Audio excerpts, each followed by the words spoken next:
Hey everyone, welcome to another video. Today we're going to talk about issue number 21 of X-Men, which is part 3 of the Brood vs. the X-Men event, written by Jerry Duggan. But before we dive into the story, I want to ask you a favor. If you enjoy this video, please leave a like and a comment to help the channel grow.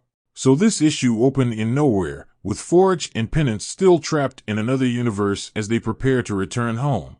So with all the calculations done and equipment in place, Forge takes Penance's hand as they initiate the teleportation sequence.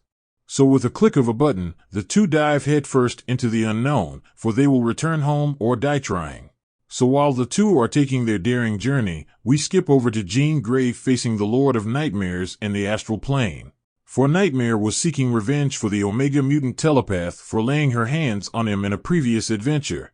But unfortunately, he learned little in the interim, as Jean Grey once again beat the brakes off of him in order to free the Brood from his murderous grip. Because the Dream Lord attempted to get revenge by severing most of the Brood from the hive mind, so once they were free, they railed around a new matriarch and blitzed through the galaxy planet by planet, killing everything they came across. For Nightmare's plan was to give the Brood access to Krakoa's gates by subjugating one of Jean's former students. So with Nightmare laid beaten to a pulp, he reveals that he had no sway over the Brood at all and he just freed them from their mental jail. So with Jean Grey standing victorious over Nightmare, she proclaims that she could tell if she is being lied to, and luckily for Nightmare, she senses no deceit, as she could tell he is telling the truth. So because of that, she will leave him there in defeat and rejoin her friends in the current fight. But before Jean left, she awakens all the souls he had preyed on and let them know that their nightmare is on the menu. So with a touch of a hand, the spirits of his victims swarmed around Nightmare and dragged him screaming into the void. So while she watched Nightmare hopelessly being dragged under, she states that she never tried to kill because she could do it without effort, but if he ever attacks her again, she'll snap every atom in his body, to where he would only exist in books of magic. So before he vanishes in the void, he too proclaims that what was one will now be two by the end of your day, and then you'll still have the fall of your kind to witness, and with those words, Nightmare was gone. Now, on a side note, I believe this is a foreshadowing of the fall of X, but anyway, getting back to the story, once the battle was over, both Magic and Brew arrived at Jean Grey's side, for Brew started to plead for the safety of his people, promising that he can save the Brood that was turned against him by Nightmare. In which Jean Grey reassures him that there is no need for him to plead, for the X-Men will save as many lives as they can, even if some of them are a part of the Brood. So with that statement, Jean asks Magic to take her to the X-Men. So with the three teleporting to their teammates, we skip over to Cyclops and his squad in their escape shuttle, deep in space with a cargo hold full of alien refugees. And as they travel, they are unsure where to take the refugees, for Krakoa hasn't set up any location for them to stay. Which is something Cyclops brings up, for he wanted the Quiet Council to turn the Atlantic Archipelago into a safe haven for just this kind of situation, but unfortunately, the Council turned that idea down. So with Cyclops, Iceman, and Firestar trying to figure out their next move, we skip over to the cargo hold where we see Synch and Talon walking among the survivors, because Talon catches hold of a strange smell coming from the people. For out of nowhere a woman's body explodes to reveal a Brood hiding within, because one thing about the Brood is that they are known to eat someone from within and then use their victim's body as a suit until they are ready to strike. So with their cover blown, Synch quickly uses telepathic abilities to get a clear census of how many are infected.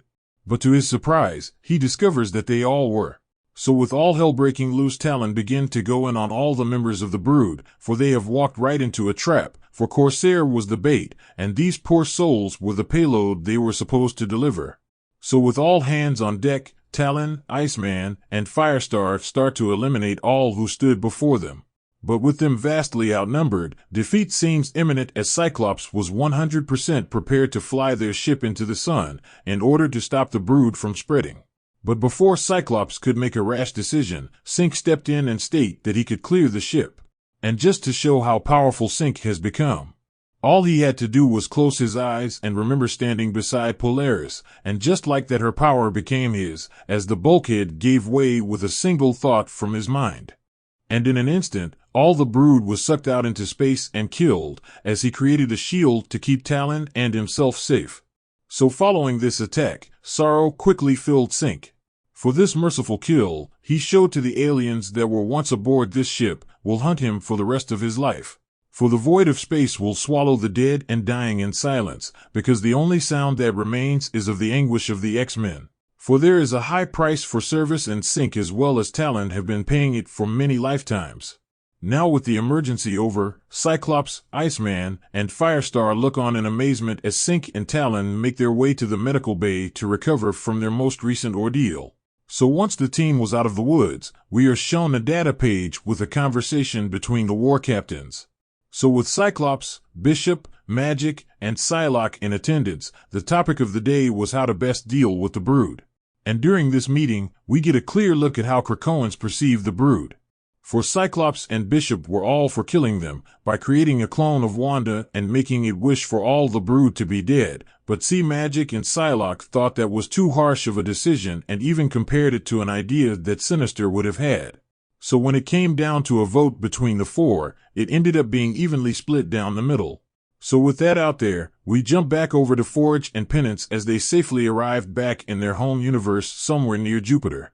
So with them both home, Forge sent out a distress signal in order to get a ride back to Krakoa, but as soon as he sent it out, Jean Grey, Brew, and Magic arrived on the station. So with the Celestial Head now under their control, Magic proceeded to teleport everyone in that area to Cyclops' heavily damaged ship, just as his team also receives a distress signal.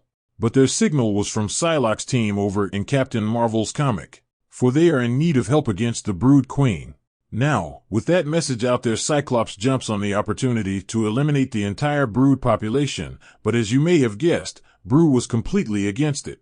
But with tensions high, Cyclops snapped back and said that he don't think he'll let Brood tell him anything given the fact that he was supposed to be in control of all the Brood. And because he lost control, the Brood was able to kill thousands of people as well as infect his father, Corsair. So with Cyclops completely unwilling to budge on his stance, Jean Grey steps in between both of them.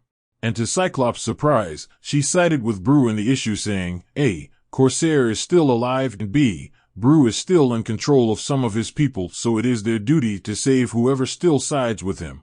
Now, this pissed Cyclops off because he sees no redeemable qualities in their species. And because of that, he sees no value in keeping them alive, for in his eyes they are an external threat to all of life. So with those remarks, Jean Grey asks the ultimate question, which was if he was advocating for genocide.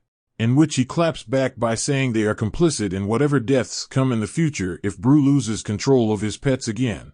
So with Scott and Jean at a standstill, Jean uses her power to remove Scott's visor and stares at him in his eyes and demands him to say what was currently on his mind, for all to hear. So after a brief moment, Scott Summers, the Boy Scout, admits that he thinks killing all the Brood is a good idea. Now, with those words, Jean returned his visor back to him and replied to his comment by saying, "How very human of him." So, with the two sides unwilling to back down, Jean tells Cyclops that she and Brew will save the ones he could control. But always trying to be a diplomat, Brew takes the opportunity to reach across the aisle to speak to Scott, but with frustration still running high within him, he shot down the invitation to talk, and only responded by saying, "Our friends are in trouble and we're going to fight alongside them, and don't try to stop me from killing the ones who separated from your hive mind." So with the decision made, the team prepared themselves for battle as Forge offers Nowhere to Jean as a safe place to keep the Brood. In which they accept, so as the two leave, Brew asks Jean Grey if Scott was right, in which she replies by saying, "Not today." But despite her answer, deep down Brew feared that Scott might actually be correct, but he'll die trying to prove him wrong, for Brew believes his people could truly be redeemed. So with his mind made up, Jean responds by saying that's a noble goal, and then goes on to say that he must direct the ones you could control to a location along our flight plan. We'll save as many of the ones that answer your call as we can. But Brew must steal himself, for the ones that are separated from your hive mind will fall. And if Brew and his people want to survive, then they must hide away and become xenophobic. Because if he loves his kind, he will have to shelter in place for the health and safety of everyone and remain on Nowhere. So once everything was set and done, Brew tells his once teacher and friend Jean Grey, thank you, and that he can never repay her. In which Jean states that may be true, but it doesn't mean you can't pay the kindness forward. Because earlier he spoke of redemption for his people, now in all honesty she doesn't understand what that would mean for the Brood. But she hopes somehow he finds a way to earn it. Because through personal experience as the Phoenix, she understands that the journey won't be easy. But if she was able to do it, then they may have a chance. So with that said, issue number 21 of X-Men comes to an end. Now, I hope you enjoyed this video, and please don't forget to leave a like and a comment if you want to see more videos like this. Thank you for watching, and I'll see you in the next video.